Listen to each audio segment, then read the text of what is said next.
Kita kembali lagi di mata kuliah algoritma dan struktur data. Untuk hari ini kita akan membahas array. Sebagai catatan untuk mata kuliah algoritma dan struktur data, contoh pembuatannya menggunakan bahasa Java. Nah, sebelum kita masuk ke topik array, saya akan bahas dulu pengertian tentang algoritma dan struktur data. Untuk file presentasi bisa Anda akses atau download di portal e-learning untuk mata kuliah pemrograman lanjut dan struktur data. Nah, jadi kalau kita mau mempelajari tentang struktur data, itu erat kaitannya dengan algoritma. Memang topik mata kuliah kita pemrograman lanjut dan struktur data. Nah, tetapi struktur data itu merupakan teknik atau tools untuk membangun suatu algoritma. Jadi, algoritma dan struktur data itu adalah suatu istilahnya package atau paket satu kesatuan yang harus kita pelajari. Kemudian, pemilihan algoritma dan struktur data itu akan berpengaruh pada performansi program. Jadi, ketika kita misalnya algoritma itu kan adalah suatu metode atau jadi seperti suatu metode yang kita fungsikan untuk menjalankan suatu maksud atau perintah tertentu. Nah, sekarang tool struktur data ini, maaf kalau misalnya ada soundtrack salawatan ya. Terus kemudian struktur data ini nanti kita gunakan toolsnya sebagai bisa nanti ada algoritma searching, mungkin algoritma sorting. Nah, ini struktur data ini kita fungsikan sebagai tools atau tekniknya. Kemudian performansi program itu ada dua tipe, jadi ada time complexity atau space complexity.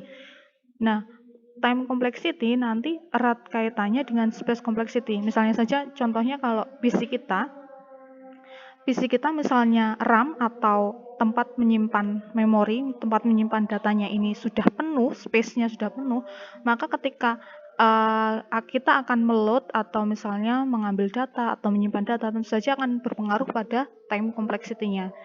Nah, maka dari itu performansi program untuk algoritma dan struktur data itu akan mempengaruhi di time complexity dan space complexity-nya. Begitu juga dengan time complexity. Time complexity ini juga berpengaruh di space. Ketika kita menginginkan time-nya ini, speed-nya, ketika eksekusi programnya cepat, maka kita membutuhkan space. Bagaimana space kita bisa menangani kecepatan suatu kompleksitas suatu program. Nah, ini kemudian contohnya untuk algoritma ada algoritma pencarian atau searching, kemudian pengurutan atau sorting. Kemudian struktur data itu ada beberapa tipe, ada array, linked list, tag, queue, binary tree, atau graph. Hari ini kita akan coba mempelajari topik array.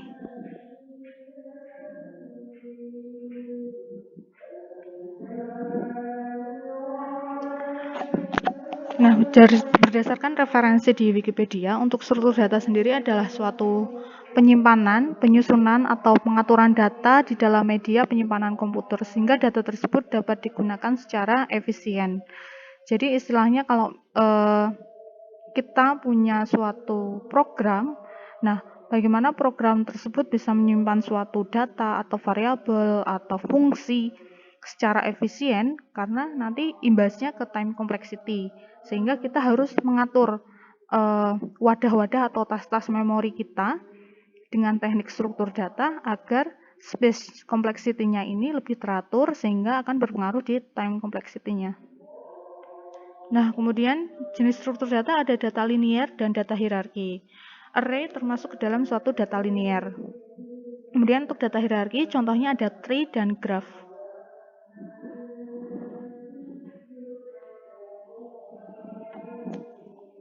Nah, kemudian kita juga harus memilih suatu struktur data yang tepat. Jadi kita harus bisa memahami karakteristik suatu struktur data sehingga kita bisa paham atau tahu misalnya algoritma searching atau algoritma sorting, kira-kira struktur data mana yang karakteristiknya cocok yang digunakan untuk algoritma searching atau sorting. Jadi tidak semua algoritma ini cocok di beberapa tipe struktur data. Kemudian untuk karakter struktur data, tentu saja pertama karena struktur data imbasnya ke time complexity dan space, di sini struktur data lebih ke pengaturan datanya. Pengaturan data dalam suatu media penyimpanan komputer atau memorinya. Kemudian programming effort atau kompleksitas dan waktu yang dibutuhkan untuk operasi dasarnya. Nah, yang paling penting atau menjadi core inti dari suatu struktur data adalah ada 3 poin, yaitu tentang tentu saja karena ini berkaitannya dengan penyimpanan data. Nah, karena data itu kan bisa ditambah atau dihapus. Jadi core-nya yang penting ada 3, yaitu bagaimana data ditambah, bagaimana dihapus, dan bagaimana data diproses. Intinya ditambah, dihapus, diproses. Itu 3 core penting untuk manajemen struktur data. Apakah nanti ketika ditambahnya akan ditambah di depan, akan ditempatkan di belakang atau di tengah. Kemudian misalnya data mana yang dihapus, data yang di tengah atau di depan atau di belakang. Kemudian ketika pemerusan data, nah itu apakah data yang dimasukkan ini akan diurut atau random. Jadi 3 core penting dalam struktur data adalah 3, jadi penambahan, penghapusan, dan pemrosesan. Kemudian ini istilah-istilah yang sering digunakan pada konsep struktur data. Ada elemen atau data item atau objek pada list, index, node, pointer, list. List ini adalah elemen-elemen yang susunannya terurut. Empty, tidak ada elemen di dalam list, size, head, dan tail. Oke, itu materi singkat tentang algoritma dan struktur data. Kita akan coba masuk ke dalam konsep array. Jadi apa itu array? Kita akan pelajari tentang definisi array, operasi dasar array, contoh kelas array, linear list. Kita mulai dari definisi array. Jadi di array itu merupakan suatu kumpulan tipe data yang sama. Jadi perlu diperhatikan bahwa dalam satu array itu bisa terdiri lebih dari satu item. Tetapi item tersebut harus memiliki tipe data yang sama. Nah, contohnya di sini ada variabel nilai grade dari 6 siswa. Misalnya saya membuat array ini dengan variabel grade. Maka item yang ada di dalam grade ini atau nilai mahasiswa ini memiliki variabel yang sama, yaitu grade dengan misalnya tipe datanya saya buat integer. Maka setiap item di dalam array ini, misalnya nilai 65, nilai 32, nilai 76, itu memiliki tipe data yang sama, yaitu integer. Jadi tidak boleh dalam satu item array ini memiliki tipe data yang berbeda.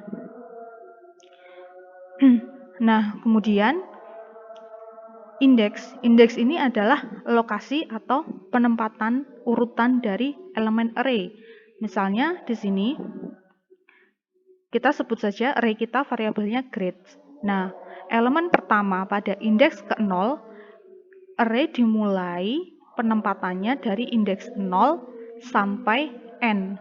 Misalnya saja di sini ada 6 nilai sehingga indeksnya dimulai dari indeks 0, 1, 2, 3, 4, dan 5. Nah, jadi 0 sampai 5 ini merupakan indeks, kemudian nilai isi dari indeks ini disebut sebagai elemen. Sehingga kalau kita sebutkan indeks 0 dari variabel dari array grades itu adalah nilainya atau elemennya berisi nilai 65. Nah, grades atau indeks grades 0 atau indeks ke-0 ini bisa juga disebut sebagai elemen awal, sedangkan yang indeks ke-5 ini sebagai elemen akhir. Nah, kemudian ini cara mendeklarasikan array. Jadi kita harus mendeklarasikan tipe array name. Array name ini kita sama mendeklarasikan seperti mendeklarasikan variabel. Jadi untuk penulisannya pun harus menurut kaidah-kaidah pembuatan variabel. Kemudian ada simbol kurung kurawal, buka dan tutup. Nah, kemudian simbol assign sama dengan new type, kemudian diisikan array size. Array size-nya adalah panjang atau length dari array yang akan kita isikan. Nah, contohnya di sini tipe variabel variabel grade ini sebagai variabel array.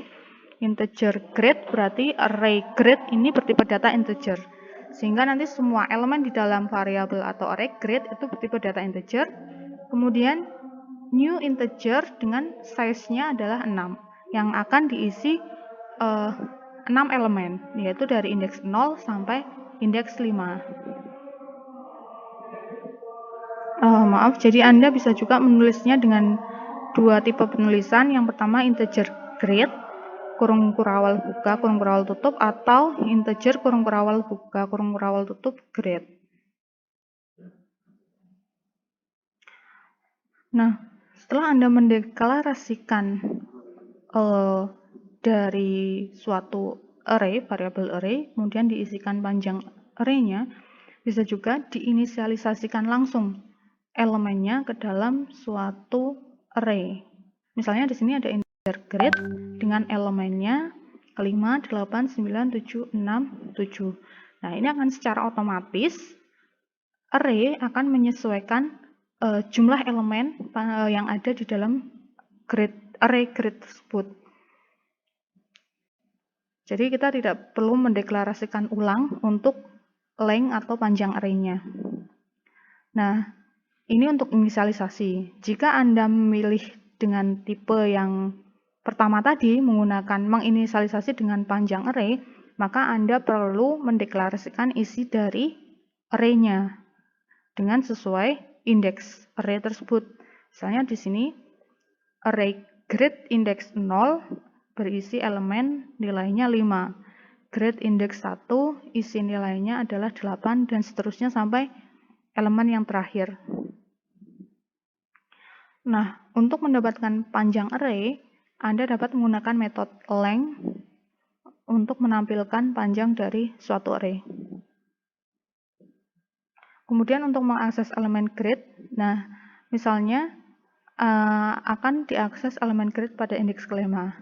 Nah, sehingga Anda dapat menggunakan memanggil suatu array, kemudian kurung kurawal dimasukkan nilai indeksnya.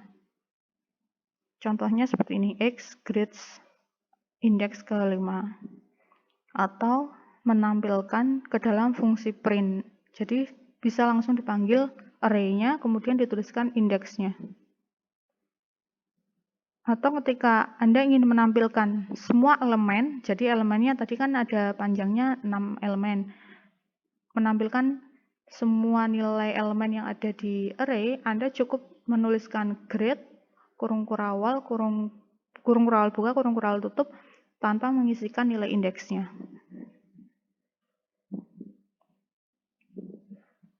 Nah, ini adalah contoh simple program untuk menampilkan suatu array di dalam program Java. Jadi di baris pertama di dalam metode main kita mendeklarasikan tipe data array, yaitu di sini integer dengan nama array-nya adalah age, kemudian mendeklarasikan panjang dari array, panjang isi elemen array. Di sini integer 100, berarti nanti akan ada 100 nilai elemen di dalam array age dengan indeksnya adalah 0, indeks pertama 0 sampai indeks terakhirnya adalah 99. Kemudian di sini kita bisa menggunakan fungsi looping atau perulangan untuk menampilkan isi dari elemen array age ini. Dimulai dari integer i, nilai batas awalnya 0, kemudian nilai akhirnya adalah age.length. Age.length berarti mengacu pada panjang dari array-nya ini. I kurang dari age length di sini adalah 100. Berarti nanti akan di-increment. Kemudian di fungsi print-nya menampilkan nilai array age dengan indeks i. Nah, indeks i ini nanti akan menampilkan seluruh hasil looping dari program for di sini. hasil increment dimulai dari 0 sampai 99. Nah, kemudian untuk operasi dasar array yang perlu Anda pahami di sini ada pengecekan array kosong empty, pengecekan array penuh full, penambahan elemen, penghapusan, pencarian, kemudian pencarian indeks elemen pada array. Nah, contohnya di sini. Di operasi add atau penambahan, kita akan menambahkan, apakah itu kita akan menambahkan di indeks sebelum indeks pertama atau awal, ataukah kalau di array itu memang ketika penambahan terjadi, tentu saja yang bergeser itu adalah indeks ke 0. Jadi misalnya di sini, kita mau menambahkan elemen 23. Nah, di sini untuk panjang indeksnya adalah 6 elemen, 0, 1, 2, 3, 4, 5. Ini kan masih kosong, jadi elemen 23 ini, nilai 23 tidak akan ditempatkan di indeks 5, tetapi akan ditempatkan di awal indeks 0, sebelum awal indeks 0. Jadi nanti yang nilai indeks keempat ini akan bergeser menempati indeks kelima, indeks 3 bergeser di indeks 4, indeks 2 bergeser indeks 3, indeks 1 bergeser indeks 2, hingga di indeks 0 itu akan kosong dan bisa disisipkan atau ditambahkan elemen 23. Nah, contohnya seperti ini. Jadi, ketika bergeser, maka indeks ke 0 akan kosong dan hasil akhirnya nilai 23 akan masuk di sebagai indeks 0. Nah, kemudian untuk operasi remove,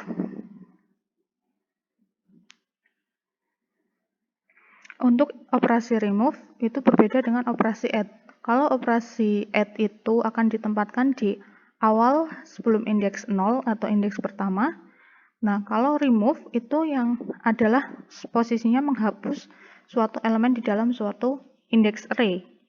Ketika kita akan menghapus acak salah satu elemen dalam suatu array, maka akan menghapus dari sisi tail atau ekornya, jadi indeks ke terakhir dari suatu array. Sehingga yang contohnya di sini size panjang arraynya ada 6, sehingga ada 6 elemen. Kita akan menghapus satu secara acak, maka yang akan dihapus pertama adalah yang posisi indeks terakhir.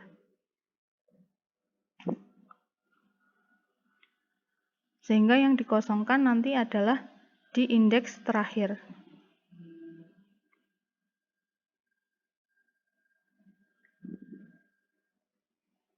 Nah, kemudian operasi get. Operasi get ini adalah untuk mengambil suatu elemen di dalam suatu array. Maka kita cukup menuliskan indeks keberapa elemen tersebut berada. Misalnya kalau elemen B berada di indeks 1, maka kita cukup menampilkan nilai indeksnya.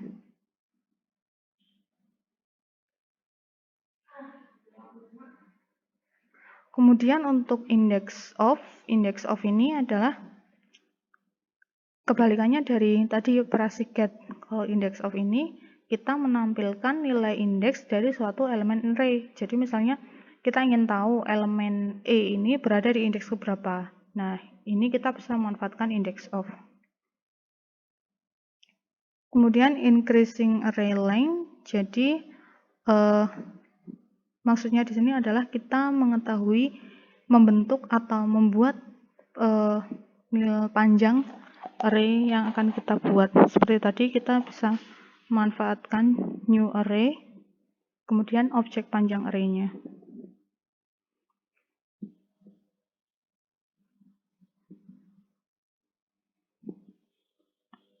Nah, contohnya di sini kita ingin memanggil atau mengetahui panjang array kita bisa menggunakan nama array kita, kemudian dot length, sehingga nanti akan tampil panjang array kita yang kita punya. Nah, sebagai akhir dari tutorial mata kuliah struktur data, kita akan coba latihan untuk topik array. Jadi untuk latihannya di sini ada array L dengan panjang 4, berisi 4 elemen, panjangnya 4. kemudian indeksnya 0, 1, 2, 3. Kemudian silahkan nanti dicari menggunakan isempty, says, get 0, index of A, remove, add 0, e. Untuk soal sudah saya upload di e-learning. Terima kasih.